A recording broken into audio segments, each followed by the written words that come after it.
আমাদের মাদ্রাসার ছেলেমেয়েরা দেখেন কত অ্যাক্টিভ।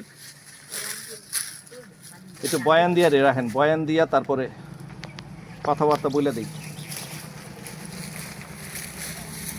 এখন বর্ষাকাল, দেখেন আবারও আমরা গাছ লাগাচ্ছি।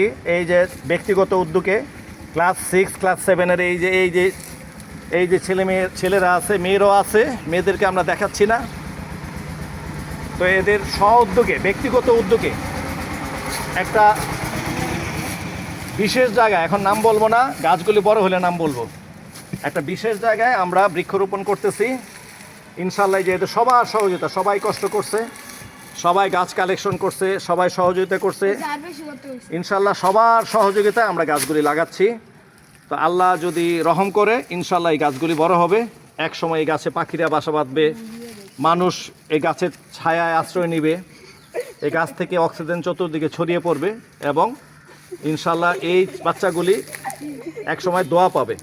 তা আমরা সবাই ওদের জন্য দোয়া করব যাতে ওরা এরকম সামাজিক কর্মকাণ্ডে আরও বেশি বেশি অংশগ্রহণ করতে পারে। আল্লাহ ওদের সবাইকে শারীরিক যোগ্যতা, ইচ্ছা এবং তৌফিক দান করুক।